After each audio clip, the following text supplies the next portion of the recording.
అందరికీ రామ్ రామ్ రామ్ రామ్ వ్యాసనే జై సేవలాల్ జై సేవలాల్.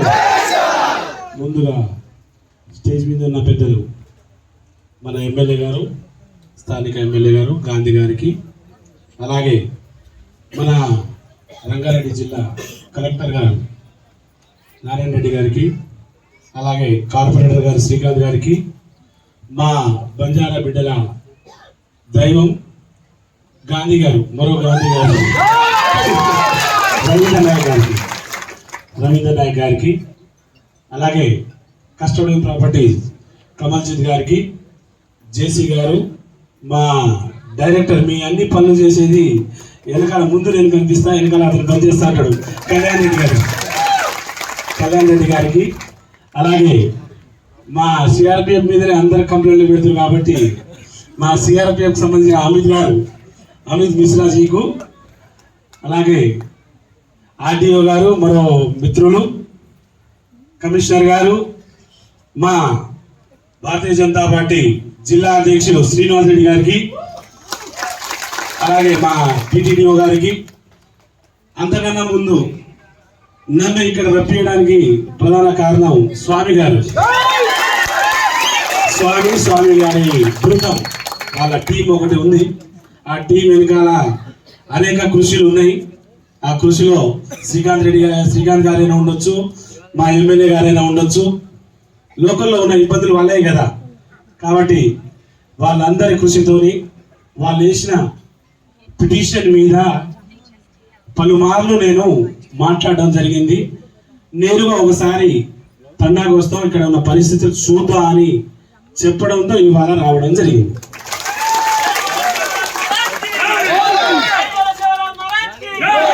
మిత్రమా, ఇక మనం అన్ని పెట్టుకుంటూ కూర్చుంటే వీల్లేదు, కానీ మన తండా వాసులు, గిరిజన బిడ్డలు, మిగతా వాళ్ళు కూడా ఉండొచ్చు దాంట్లో ప్రధానంగా నాకు వచ్చిన కంప్లైంట్లో నడిగడ తండా, అలాగే సుభాష్ నగర్ ఒకటి, సుభాష్ చంద్రబోస్ నగర్, అలాగే ఓంకార్ లక్ష్మీ నగర్ 2 ఒకటి. ఈ 3 తండాలతో కూడా 6,000 పబ్లిక్ ఉన్నారని మనల్ని చెప్తుంటే విన్నాను. కానీ మిత్రమా, చాలా బాధాకరం. నేను ఇక్కడ చూసిన విధానంలో గతంలో కూడా చాలా మీడియా మిత్రులు రాసి దీని మీద కథనాలు, ఎలక్ట్రానిక్ మీడియా ఉండొచ్చు, ప్రింట్ మీడియా ఉండొచ్చు, అనేక మార్లు ఇక్కడ ఈ తండాలో జరుగుతున్న అని, ఇక్కడ ఉన్న గరీబులకు జరుగుతున్న అన్యాయం గురించి చాలాసార్లు రాయడం జరిగింది. నేను కూడా ఈ మధ్య కాలంలో చూడడం జరిగింది. ఇక్కడ లోకల్ పోలీస్ వాళ్ళు కూడా పూర్తి సహకారం మీకు అందించారు. చాలా సార్లు మీకు సపోర్ట్గా ఉన్నారు. ఇది కూడా అక్కడే, దాంతోపాటు ఇక్కడ రెవెన్యూ డిపార్ట్మెంట్ కూడా, అంటే కలెక్టర్ గారి నుండి కింద వరకు, ఆర్డీఓని ఎంఆర్ఓ వరకు మీకు పూర్తి సహకారం అందించిన కొన్ని ప్రాబ్లమ్స్ల వల్ల కస్టోడియం ప్రాపర్టీ అనే ఎప్పుడో పాకిస్తాన్ ఉన్నప్పుడు ఆ ల్యాండ్లు ఇక్కడ ఉండడం, అది అలాగే పడి ఉండడం వల్ల మీలాంటి వాళ్ళు ఉండొచ్చు, వేరే వాళ్ళు ఉండొచ్చు, అవసరం ఉన్న కాడ వాడుకొని పోవడం. ఇక కబ్జాలు అనుకోండి ఒక మాట, అలా అనలేము మాట, కానీ ఇక బతకడానికి ఎక్కడో ఒక జగ కావాలి. మారుమూల గ్రామీణ తండాల గూడాల నుండి వచ్చిన వాళ్ళు బతకడానికి ఆసరా 10,000 20,000 రెంట్లు కట్టలేక, బతకలేక, ఏదో పూట కట్టుకొని ఆటోలో మటోలో ఏదో చిన్న ఫ్యాక్టరీలో చిన్న పనులు చేసుకొని బతుకునే వాళ్ళకు జగ కావాలి. ఇక్కడ ఖాళీ ఉన్నది కాబట్టి ఉన్నారు, ఇక్కడ ఖాళీ ఉంది కాబట్టి. కానీ గతంలో వాళ్ళు అక్కడ కరెక్ట్ పట్టించుకొని ఉంటే వాళ్ళకి ఈ ప్రాబ్లం రాకపోవు. ఇక వీళ్ళు ఇక్కడ కూర్చుండిపోయారు. ఇప్పుడు వాళ్ళని పంపడం అనేది పాసిబుల్ కాదు. మనం పాకిస్తాన్లో లేవు, మనం ఉన్నది మన భారతదేశంలో, మన తెలంగాణలో ఉంటున్నాం. కాకపోతే మీరు చిన్న చేంజెస్ చేసుకోవాలి. సిఆర్పిఎఫ్ జాబ్ ఏంటంటే గవర్నమెంట్ చెప్పింది చేయడం, తన ప్రొటెక్షన్ కాపాడడం వాళ్ళ జాబు. వాళ్ళని మనం తప్పుగా భావించకూడదు. వాళ్ళని ప్రొటెక్ట్ చేయకపోతే వాళ్ళ జాబులు పోతాయి, వాళ్ళ ఉద్యోగాలు పోతాయి. కాబట్టి सीआरपीएफ के ऊपर कुछ धक्का नहीं मारना। सीआरपीएफ का जॉब जस्ट था, गवर्नमेंट बोली तो सुना, वहां रखो प्रोटेक्शन बोल तो उतना खड़े हो, बार बार चेंज होते रहते, बार बार आते रहते. అలాని ఇక వాళ్ళకి ఇబ్బంది మీతో కలిగింది కాబట్టి మీరు వాళ్ళ మీద మొత్తుకుంటారు. తప్పు పట్టలేను నేను సిఆర్పిఎఫ్ కు. కానీ మీరు కూడా end of the day public property కాపాడాలంటే ముందు పబ్లిక్ ని కాపాడాలి. మీరు పబ్లిక్ ని కాపాడకుండా పబ్లిక్ ప్రాపర్టీ కాపాడాలనుకున్నాడు తప్పు. पहले आप पब्लिक को बचाओ, बाद में पब्लिक प्रॉपर्टी बचाओ. उसके फिर जुल्म नहीं चलाना, घर पे जाके नहीं मारना, घर तक नहीं जाना था, घर तक नहीं जाना था. वो जाएगा तो आगे बहुत बड़ा इश्यू हो जाएगा, ये आप याद रख लेना. तो मैं ఇంత రెండే ముక్కల్లో చెప్పగలుగుతా, ఎక్కువద్దు. నాకు వచ్చిన పిటిషన్ తీసుకున్నాం. ఈ కమిషన్ పట్ల గతంలో నాకు తెలియదు, మీకు తెలియదు. తెలిసిన వరకు ఇది నిజంగా ఒక 10 సంవత్సరాలు 20 సంవత్సరాలు తెలిసి ఉంటే ఈ పాటికి ఈ ప్రాపర్టీ ఎప్పుడో మీరు అయ్యేది. ఇది పూర్తిగా రాజ్యాంగబద్ధమైన సంస్థ. ఇది నేను ఒక కమిషన్ లో ఒక జడ్జి, నా స్థానం ఏంటి, ఒక జడ్జి స్థానం. నేను పూర్తిగా మా బంజారా బిడ్డలు ఎస్టీ బిడ్డల కోసమే ఉన్నా. వాళ్ళని ప్రొటెక్ట్ చేయడం, ఈ ప్రొటెక్ట్ చేయడం, వాళ్ళని కాపాడడం, వాళ్ళ నీళ్లు నిధులు నియామకాలు ఏదైనా ఉండొచ్చు. గత మాటలు మాట్లాడిన మాటలు, ఇల్లు కావాలి, రోడ్డు కావాలి, లైట్ కావాలి, నీళ్లు కావాలి, ఇల్లు లేకపోతే ఇల్లు ఇప్పియాలి, రేషన్ లేకపోతే రేషన్ ఇప్పియాలి, పెన్షన్ రాకపోతే పెన్షన్ ఇప్పియాలి. ఏది కావాలన్నా గవర్నమెంట్ సదుపాయాలు మీకు ఏదైనా చిన్నపాటి దుకాణాలు ఏదైనా బతకడానికి పెట్టుకుంటామంటే ఫ్రీగా బ్యాంక్ లోన్లు కూడా ఇప్పియడమే ఈ కమిషన్ జాబ్. కానీ ఇంత ఉంటుందని మనకు తెలియదు, మన బిడ్డలకు ఈ కమిషన్ పట్ల తెలియదు. ఎప్పుడో 33 సంవత్సరాల క్రితం మా సార్ చేసిండు, ST SC commission member Ravinder Rai గారు 89లో. అప్పుడు సోషల్ అవేర్నెస్ తెలియదు, మీడియా అంతగా లేదు, ఈ కమిషన్ల పవర్ లేదో, పవర్ పని లేదో, విధి విధానాలు ఏందో తెలియదు. కాబట్టి మిత్రమా, ఇప్పుడు అందరికీ తెలిసింది కొంతవరకు. ఇక ఆ తర్వాత తెలంగాణ, నేను కూడా ఇక్కడ బంజారా బిడ్డనే. నా పేరు జాటద్ హుస్సేన్ నాయకమ్మ, నాది మైపాల్, గూడూరు మండలం నాది, గూడూరు నాది. మైపాల్ జిల్లా నుండి, మైపాల్ నుండి చాలా మంది ఉన్నారు నా దగ్గర. నా ఓటర్లు కూడా చాలా మంది ఉన్నారు. ఇక ఈ ఓటర్లు మా ఊరికి వచ్చి ఓటు వేయకపోవడం నేను ఓడిపోయినా. వీళ్ళంతా హైదరాబాద్ పట్టుకొని ఉన్నారు తప్ప వీళ్ళు ఊళ్ళో వచ్చి ఓట్లు వేయరు. మీకు వేసేస్తారు సార్, మాకేం లేదు. మా సార్కి వేస్తారు ఓటు, మాకేం లేదు. కాబట్టి ఎక్కడున్నా మీరు బాగుండాలి, మంచిగా ఉండాలి. కాబట్టి ఈ కమిషను, నేను ఈ మాట కూడా మీ అంత పబ్లిక్లో నేను ఒప్పుకోవాల్సింది. నేను భారతీయ జనతా పార్టీ నుండి 18లో ఎమ్మెల్యే చేసిన, 19లో ఎంపీ చేసిన, మళ్ళీ 23లో ఎమ్మెల్యే కూడా పోటీ చేసిన. 3 సార్లు ఓడించిన మనలు, 3 సార్లు ఓడించిన.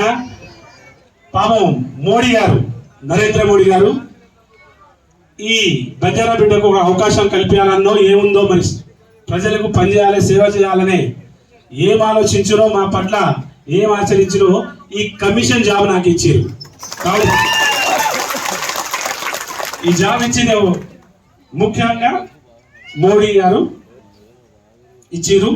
సెలక్షన్ చేసింది మోడీ గారైనా, ఎలక్ట్ చేసింది మాత్రం ముర్ము గారు, రాష్ట్రపతి గారు. ఆమెకు ఒక ట్రైబ్ బిడ్డ, ఒక ఎస్టీ బిడ్డ. ఈ దేశంలో ఎప్పుడైనా ఒక ఎస్టీ రాష్ట్రపతి అయినా ఘనత ఎప్పుడైనా చూసిరా? అది చేసింది కూడా మోడీ గారే, మోడీ గారే. ఇవాళ మీ ముందు నేను వచ్చి కూర్చున్నా అంటే కూడా మోడీ గారి పుణ్యమే. మోడీ గారి పుణ్యం వల్లనే నేను వచ్చి కూర్చున్నా. రేపు మీకు ఏమైనా జరిగినా మోడీ గారు ఇచ్చినట్టే. మీకు ఏది ఇచ్చినా, భారత ప్రభుత్వం మీరు ఏది ఇచ్చినా నరేంద్ర మోడీ గారు ఇచ్చిన పుణ్యమే అవుతుంది. కాబట్టి కస్టోడియల్ వాళ్ళైనా ఉండొచ్చు, సిఆర్పిఎఫ్ ఉండొచ్చు, ఎవరైనా ఉండొచ్చు, ఇదంతా భారత ప్రభుత్వం సెంట్రల్ గవర్నమెంట్ కంట్రోల్లో ఉంటుంది. కాబట్టి ఇప్పుడు ఆ సెంట్రల్ గవర్నమెంట్ త్రూవే నేను రావడం జరిగింది.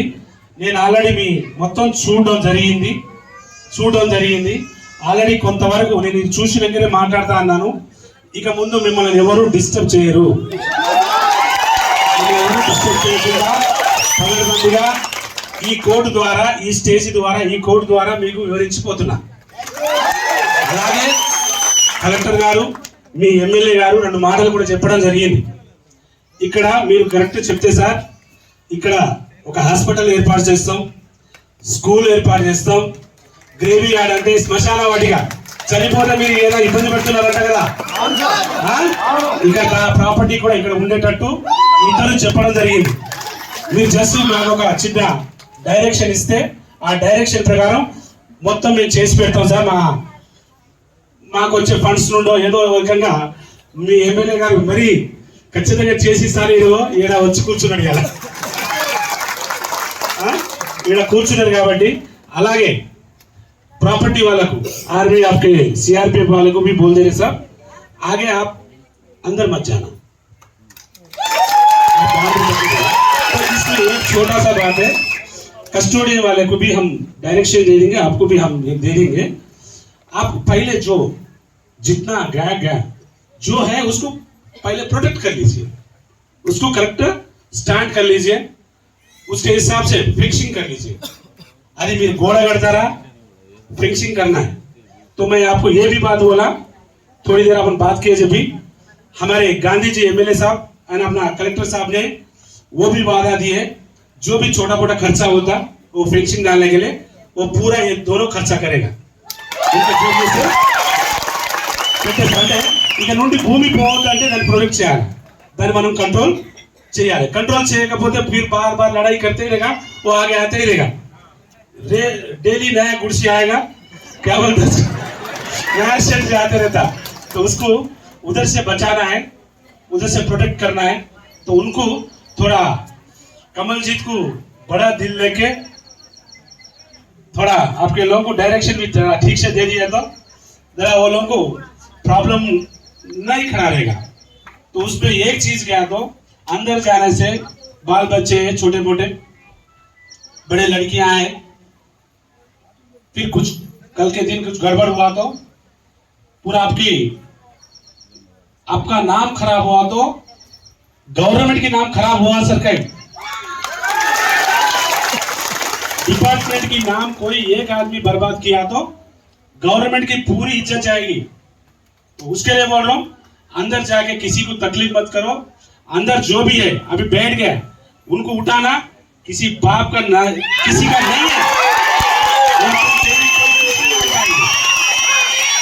सब लोग आज हम बैठे, मैं तो 3 साल का ही जिम्मेदारी है मेरा, आपका तो 60 साल तक जिम्मेदारी है पब्लिक को बचाने के लिए।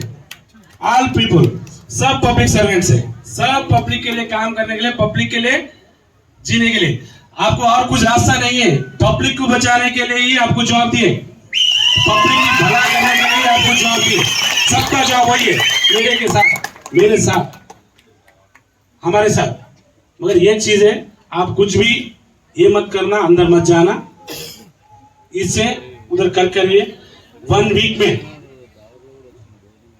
वीक में जो भी बाउंड्रीज देख लेके जहां तक है, इधर के रेवेन्यू डिपार्टमेंट, पुलिस डिपार्टमेंट, इधर म्युनिसिपल डिपार्टमेंट और लोकल कॉर्पोरेटर कंपलसरी जरूरी है।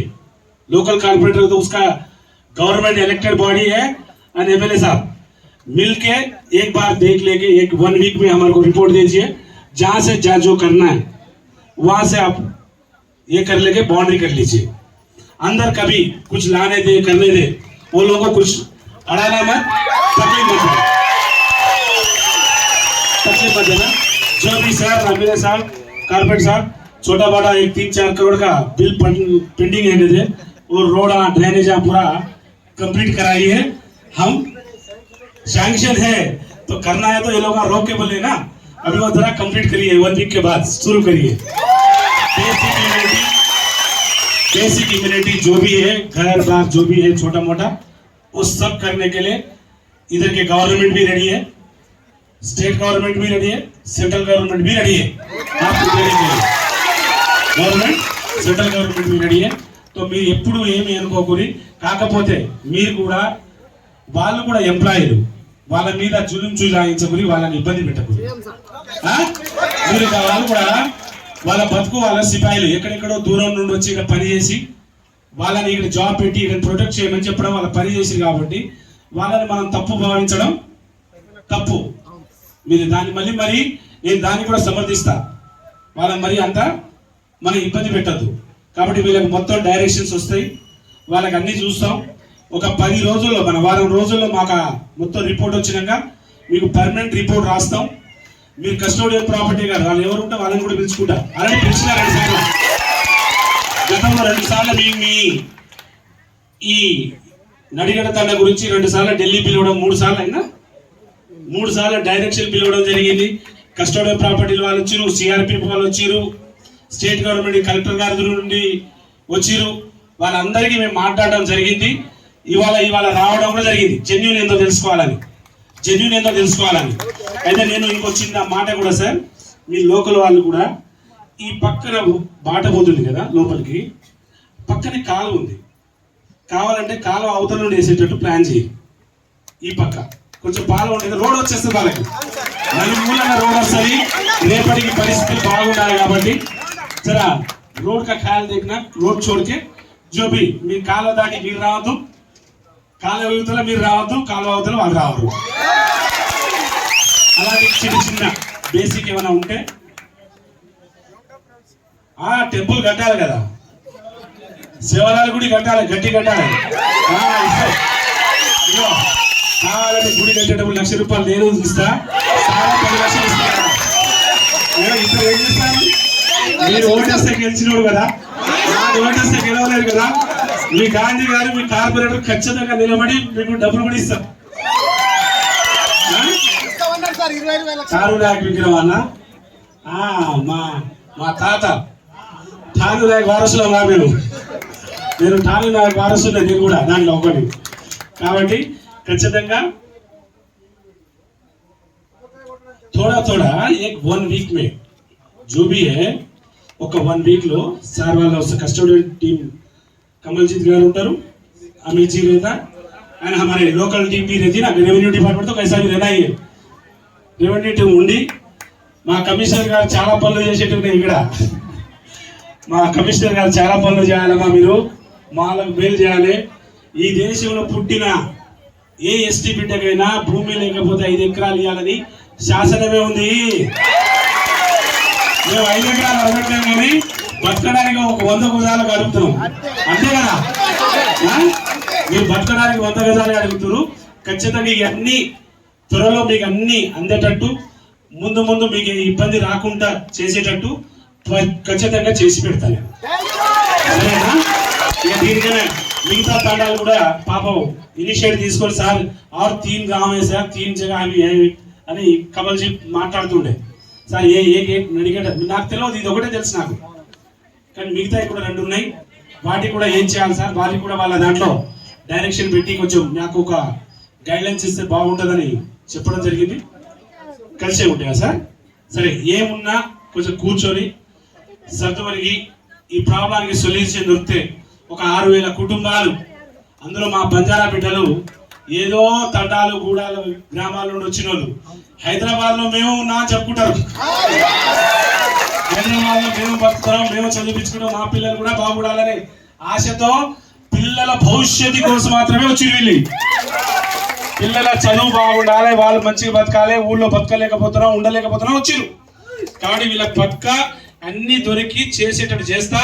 కానీ ఒక్క మాట చెప్తున్నా, ఇక ముందు కూడా ఈ కమిషనరీ నేను ఉండొచ్చు, ఉండకపోవచ్చు. నేను ఎప్పుడు అనుకుంటాను ఇంకో సంవత్సరం అయితే నాకు మొత్తం డ్యూటీ, నా డ్యూటీ కథం బట్టి మళ్ళీ ఏ డ్యూటీ పంపిస్తారో తెలియదు.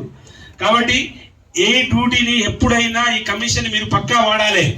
ఇక్కడ చదువుతున్న విద్యార్థులు ఎస్సీ కమిషన్ ఉంది, ఎస్టీ కమిషన్ ఉంది, బీసీ కమిషన్ ఉంది, మైనార్టీ కమిషన్ ఉంది, ఇలాంటి అనేక కమిషన్లు ఉన్నాయి. ఇది ఫాస్ట్ ట్రాక్ కోర్ట్ అండి.